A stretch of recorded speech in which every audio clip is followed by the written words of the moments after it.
Hello everyone, कैसे हैं आप सभी। तो जैसा कि आपको पता है कि हमारी ज्योग्राफी के पीवाईक्यू की सीरीज चल रही है, तो उसमें आज हम जुलाई 2019 का जो क्वेश्चन पेपर है उसको डिस्कस करेंगे।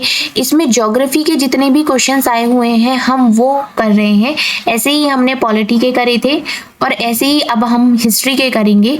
अभी हमारी हिस्ट्री की क्लास 6 की बुक चल रही है, उसके बाद 7th और 8th कंप्लीट होने के बाद हम हिस्ट्री के भी इसी तरीके से पीवाईक्यूज करेंगे। और मैं आपको एक बात और बता देती हूँ कि जैसे ही आप ये पीवाईक्यूज कर रहे हैं, इसके जितने भी टॉपिक्स, जिस टॉपिक से आपका क्वेश्चन आया हुआ है उसको आप नोट डाउन करते रहिए, क्योंकि इसके बाद मैं एक इंपॉर्टेंट टॉपिक्स की एक सीरीज निकालूंगी जिसमें इन सारे टॉपिक्स को डिटेल में हम लोग स्टडी करेंगे, जिनसे ज्यादातर बार बार क्वेश्चंस पूछे जा रहे हैं। और मैं एक चीज और बता देती हूँ कि क्वेश्चंस रिपीट भी हो रहे हैं, टॉपिक्स भी रिपीट हो रहे हैं, सेम ही कंटेंट है, वही बार बार रिपीट होके आता है। अगर आप उसी की तैयारी बहुत अच्छी तरीके से कर लेते हैं तो आपका डेफिनेटली इस बार जो 20 जनवरी को जो आपका एग्जाम होने वाला है वो डेफिनेटली क्लियर होगा। तो चलिए सारे क्वेश्चंस को अच्छे से डिस्कस कर लेते हैं। ये हमारा पहला क्वेश्चन है। इस टाइप का क्वेश्चन मैंने आपको याद हो, अगर आपने मेरी लास्ट वीडियो देखी है तो उसमें भी बताया था। उसमें मैंने आपको टाइम निकालना समझाया था कि अर्थ 1 आवर में कितना, जैसे कि हमने निकाला था 1 आवर में 15 डिग्री घूमती है, जैसे कि 24 आवर में अगर वो 360 डिग्री घूम रही है, तो इसको भी हमने कैलकुलेट करके वो निकाला था, काटा पीटी करके इसका। तो हमारा आंसर आया था 1 आवर में वो 15 डिग्री घूमती है, वो क्वेश्चन भी। अब उसी टाइप का ये एक और क्वेश्चन आया असरसर रीजन में। इसमें क्या है, it will be 7:30 PM in India when it is 2 PM in London. ठीक है, अगर जब लंदन में 2 बजे हैं तो भारत में 7:30 का समय होगा। अब ये किस रीजन की वजह से होता है, क्योंकि जो अर्थ का रोटेशन होता है ये उस रीजन की वजह से होता है, और division of the worlds into time zones, जो वर्ल्ड का डिवीजन है टाइम जोन्स के थ्रू, ये जितनी भी आपकी लॉन्गिट्यूडनल लाइन्स और लैटिट्यूडनल लाइन्स की वजह से जो टाइम डिवीजन है उसकी वजह से ये होता है कि टाइम में डिफरेंस आता है। India is located east of Greenwich at 82 degree 3। अब ये क्या है, जैसे कि 1 घंटे में 15 डिग्री घूमती है, तो इसमें अगर हम 82 डिग्री 3 को अगर हम डिवाइड करते हैं 15 से, तो वो 5.5 आवर्स का डिफरेंस आएगा। तो ये जो है, अगर हम 2 बजे से 7:30 तक के बीच का टाइम देखते हैं तो वो 5.5 घंटे का ही डिफरेंस आ रहा है। ठीक है, तो इस वजह से जो इसका असरसन है वो भी करेक्ट हो जाएगा, और जो इसका रीजन है वो भी करेक्ट हो जाएगा। तो ये यहाँ पर इस तरीके से हम इसको कैलकुलेट करके निकाल सकते हैं। तो इसका ये जो हो जाएगा, ये जो टाइम है अभी कथन, ये भी करेक्ट है, और इसका जो रीजन है ये भी करेक्ट है। तो इसका आंसर नंबर 3 हो जाएगा। Both A and R are correct and R is the correct explanation of A. तो आपको समझ में आया कि क्वेश्चन किस तरीके से हमने सॉल्व करा। पहले हमने, जैसे हमने लास्ट वाले उसमें एक बार निकाल लिया था कि अर्थ अपने 1 घंटे में 15 डिग्री घूमती है, तो अभी हमें जो इंडिया का टाइम है उसको अगर हम कैलकुलेट करते हैं, जैसे कि 82 डिग्री को हमने डिवाइड कर दिया 15 से, तो उसका जो कितना आया वो 5.5 डिफरेंस आ गया। और यहाँ के टाइम में जो आप डिफरेंस देखेंगे वो भी 5.5 घंटे का ही है, 5.5 आवर्स का ही डिफरेंस है। तो ये बोथ आर करेक्ट हो जाएंगे। आपको समझ में आ गया। इससे पहले वाली वीडियो में मैंने इस टाइम को हमने कैसे निकाला था वो भी बताया गया है, तो आप उस वीडियो को भी देख सकते हैं। और इस टाइप के क्वेश्चन हर साल वो पूछ रहा है, तो आपको ये क्वेश्चन समझ में आना बहुत जरूरी है कि किस तरीके से इसको कैलकुलेट किया जाएगा और किस तरीके से इसका आंसर निकाला जाएगा। अब नेक्स्ट क्वेश्चन देख लेते हैं। Consider the statement ABC on time zone and choose the correct answer. समय क्षेत्र पर दिए गए ABC कथनों पर विचार कीजिए और सही उत्तर का चयन कीजिए। अब इसमें क्या है, some countries have a great longitudinal extent and so they adopt more than one standard time. The earth has been divided into 24 time zone of 1 hour each. बिल्कुल करेक्ट है। Each time zone covers 15 degree of longitude, जो हमने अभी last question में निकाला था 15 degree, ये भी इसमें बताया गया है। तो ये दोनों तो करेक्ट हो ही जाएंगे। कुछ देशों का देशांतरीय विस्तार अधिक होता है जिसके कारण वहां एक से अधिक मानक समय अपनाए गए हैं। बिल्कुल करेक्ट है। पृथ्वी को एक एक घंटे वाले 24 समय के क्षेत्र में बांटा गया है। प्रत्येक समय क्षेत्र 15 डिग्री देशांतर तक के क्षेत्र को घेरता है, मतलब 1 घंटे में उनका कितना हो गया, 15 डिग्री हो गया। तो इसका जो आंसर हो जाएगा both A and B and C all are correct हो जाएगा। होप सो आपको क्वेश्चन समझ में आ रहे होंगे, क्वेश्चन का स्टैंडर्ड समझ में आ रहा होगा। सेम जो एनसीईआरटी के चैप्टर्स पढ़ाए गए हैं उन्हीं से ही क्वेश्चंस हैं, उन्हीं से ही क्वेश्चंस रिपीट भी हो रहे हैं। अब जैसे कि ये वाला क्वेश्चन है, ये इस टाइम 3rd टाइम रिपीट हो रहा है ये वाला question. Choose the correct arrangement of atmospheric layer beginning from earth surface.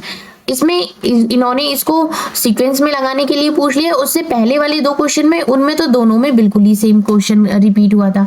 पृथ्वी की सतह से शुरू कर वायुमंडल की परतों के सही क्रम का चयन कीजिए।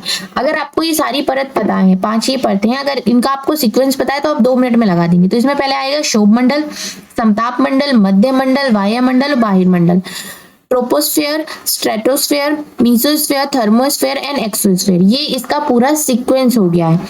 ठीक है, चलिए नेक्स्ट क्वेश्चन देख लेते हैं। Season occurs due to which of the following reason. जो ऋतुएं ये निम्नलिखित कारणों में से किस कारण से होती हैं, जितनी भी ऋतुएं आती हैं वो किस कारण से आती हैं। Axis of the earth make an angle of 66.5 degree with its orbit plane. Tropic of Capricorn receive direct rays of the sun falling vertically in 23.5 south zone. Direct नहीं होती है, उसमें बीच में वो इक्वेटर पर भी आती है जिसको हम टॉरिड जोन बोलते हैं। Revolution of the earth and incline on its axis in the same direction. Circle of illumination cause due to rotation of the earth around it axis. मतलब जो पृथ्वी का परिक्रमण होता है और वो एक ही दिशा में अपनी अक्ष की ओर झुका हुआ होता है, इसकी वजह से ऋतुएं आती हैं। सीजन्स जो आते हैं, सीजन जो चेंज होते हैं वो रिवोल्यूशन ऑफ द अर्थ की वजह से होते हैं, क्योंकि जब अर्थ आपकी घूमती है एक ही जगह पर, वो टिल्ट है और वो अपने अक्ष पर भी घूमती है और वो सन का चक्कर भी लगा रही है चारों तरफ, तो उसकी वजह से सीजन चेंज होते हैं। ठीक है, इसकी वजह से नहीं होते हैं कि कौन बना रही है, और ये जो मकर रेखा पर सूर्य की सीधी किरणें पड़ती है इसकी वजह से भी नहीं, और इर्द गिर्द घूमने के कारण आभा मंडल बनता है, ऐसा भी नहीं है। ठीक है, चलिए नेक्स्ट क्वेश्चन में देख लेते हैं। The major constituent of earth's atmosphere by percentage is. प्रतिशत के अनुसार पृथ्वी के वायुमंडल में कौन सा प्रमुख संगठन है। जैसे कि पृथ्वी का वायुमंडल है, इसमें अगर बात करी जाए तो ये जो इतना परसेंट है, 78% समथिंग है, वो आपका नाइट्रोजन है। और यहाँ पर जो आपका होता है उसके बाद आपका आ जाता है ये वाला इतना जो पोर्शन अगर हम देखें, ये आ जाता है आपका ऑक्सीजन। और ये जो बाकी का थोड़ा सा पोर्शन होता है, इसमें कार्बन डाइऑक्साइड, हीलियम, बाकी की जितनी भी गैसेस होती है वो होती हैं। तो यहाँ पर आपको मेजर कॉन्स्टिट्यूएंट पूछा है, तो मेजर इसमें कौन सा हो गया, मेजर मतलब जो सबसे ज्यादा है वो कौन सा है, वो आपका नाइट्रोजन हो जाएगा। तो इसका जो आंसर नंबर 3 है वो नाइट्रोजन आ जाएगा। अब नेक्स्ट क्वेश्चन देख लेते हैं। Which of the following statements about ocean currents is are correct. मतलब महासागरीय धाराओं के विषय में निम्नलिखित में से कौन सा कथन सही है।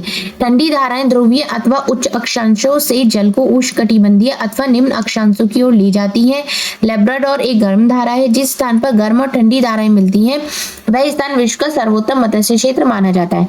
सबसे पहले ये वाला जो हो गया आपका लेब्राडोर, ये कोई गर्म धारा नहीं होती है, ये एक डॉग की ब्रीड होती है लेब्राडोर। ठीक है, तो इसका जो ये ए हो जाएगा और सी हो जाएगा, ये दोनों ही करेक्ट हो जाएंगे। तो A and C are correct. ठीक है, इसको देखते ही क्रॉस कर देना है। इसका आंसर हो जाएगा the cold currents carry water from polar or higher latitude to tropical or lower latitude and areas where warm and cold current meet provide world's best fishing ground. ये बिल्कुल करेक्ट है। वो एरिया जहां पर ठंडी और गर्म जलधाराएं मिलती हैं वो विश्व का सबसे ज्यादा मत्स्य क्षेत्र, मतलब वहां पर फिशिंग बहुत अच्छी होती है। नेक्स्ट क्वेश्चन देख लेते हैं। The depositional features of a glacier is called. हिमनद के निक्षेपण को क्या कहा जाता है। हिमनद के निक्षेपण को हिमोड कहा जाता है। वैसे आप हिंदी में अगर पढ़ें तो इससे भी आप देख सकते हैं कि हिमनद है तो उसका हिमोड। अगर आपको थोड़ा सा बिल्कुल ही नॉलेज नहीं है और आपको थोड़ा आइडिया लगाना है, एक हिंट लगाना है, तो इससे भी आप लगा सकते हैं।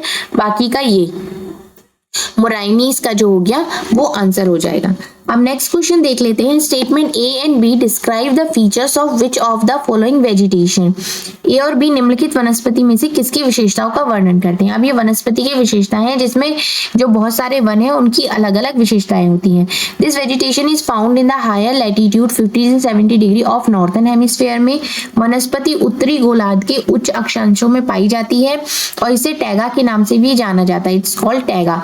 तो ये कौन से वन होते हैं, ये होते हैं आपके कॉनिफेरस फॉरेस्ट, शंकुधारी वन।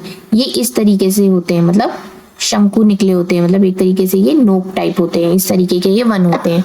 ठीक है, इनकी ये जो विशेषताएं हैं, जितने भी टॉपिक्स हैं, मैं फिर से आपको कहती हूँ एक बार टॉपिक्स को आप नोट करते रहिए जिससे कि आपको आइडिया हो जाएगा कि किस टॉपिक से कितनी बार क्वेश्चन रिपीट हो रहा है। और बाद में ये सारे टॉपिक्स को मैं अभी डिटेल में भी कराऊंगी आपको। Which of the following is not a feature of Ganga Brahmaputra basin? Ganga Brahmaputra basin की कौन सी एक विशेषता नहीं है? Expo lakes dot the plain areas. The density of population of plain area is very high. The delta area is covered with mangrove forest. Slash and burn agriculture is practices in this area for land cultivation. इस area के लिए कभी भी slash और burn agriculture जो कृषि की जाती है वो नहीं होती है। तो इसका ये मतलब ये वाली इसकी विशेषता नहीं है और इसमें नहीं ही पूछा है, तो ये वाला जो होगा ये आपका करेक्ट आंसर हो जाएगा। नेक्स्ट क्वेश्चन देख लेते हैं। Swimmers can float in dead sea because तैराक जो होते हैं मृत सागर में तैर सकते हैं क्योंकि wind blows at a very high speed over the surface of the sea water, more warm currents than cold current or originate in the sea. The sea experiences more high tides than low tides. The increased salt content makes the sea dense. पवनें सागर जल की सतह पर तीव्र गति से चलती हैं। इस सागर में ठंडी धाराओं की अपेक्षा गर्म धाराओं की उत्पत्ति अधिक होती है। यह सागर निम्न ज्वार भाटाओं की अपेक्षा उच्च ज्वार भाटों को अधिक अनुभव करता है या नमक की मात्रता की अधिकता से। तो इसका जो रीजन हो जाएगा वो हो जाएगा क्योंकि इसमें सॉल्ट कंटेंट इतना ज्यादा होता है डेड सी में भी कि आप अगर वहां पर जाते हैं या उसमें आप कहेंगे ना कि आप डूब जाएंगे, नहीं, आपकी बॉडी वहां पर फ्लोट करेगी। ये सी में आपकी बॉडी ऊपर फ्लोट करेगी, आप डूब ही नहीं सकते, इसलिए उसको डेड सी कहा जाता है। और उसका एक और रीजन यही हो गया डेड सी का कि इसमें जो सॉल्ट कंटेंट है वो बहुत ज्यादा है, इसलिए आप उसमें नहीं डूब सकते। चलिए नेक्स्ट क्वेश्चन आप देख लेते हैं इसका। Consider the statement A and B about land use and choose the correct answer. Land use refer to use of land exclusively for agriculture and forestry. Land use is primarily determined by its topography.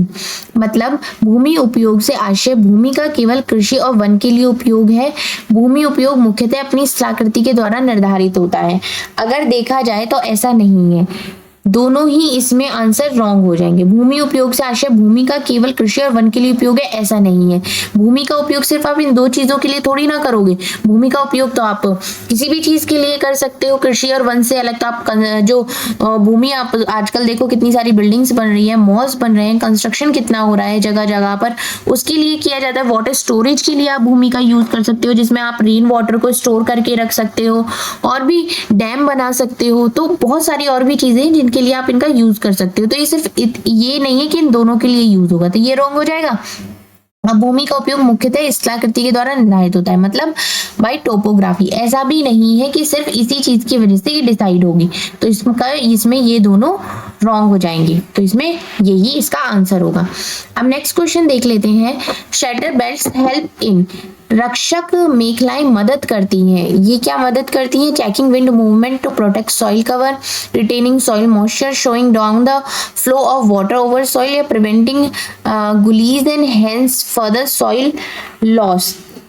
अब ये जो होती है checking wind movement to protect soil, इसका जो answer हो जाएगा ये पवन की गति की रोकथाम कर मृदा आवरण की संरक्षण में मदद करती है। मतलब जो शेल्टर बेल्ट्स होती हैं ये विंड को चेक करती है उसके मूवमेंट में और शेल को प्रोटेक्ट कर, सॉइल को प्रोटेक्ट करती है। पवन की गति को रोकथाम कर मृदा की संरक्षण में ये अपनी हेल्प करती हैं।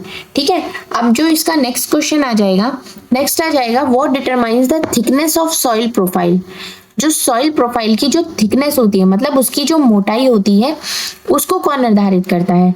Relief, time, flora and fauna और क्लाइमेट। अगर इसमें सबसे ज्यादा देखा जाए तो उच्चावच इसमें नहीं होगा। पहले जो ऑप्शन नहीं आपको लग रहे हैं आप उनको कट कर दीजिए, और दूसरा हो जाएगा फ्लोरा एंड फ्यूना, वनस्पति जात और प्राणी जात। ये उसकी मोटाई को नहीं तय करते। आपके पास दो ऑप्शन बचते हैं, टाइम और जलवायु। अगर देखा जाए एक जलवायु भी आपको लगेगा कि हाँ भाई जलवायु जिस तरीके से चेंज होती है वही सॉइल की थिकनेस को वो करेगी, लेकिन इसका जो करेक्ट आंसर है, इसका करेक्ट आंसर है टाइम।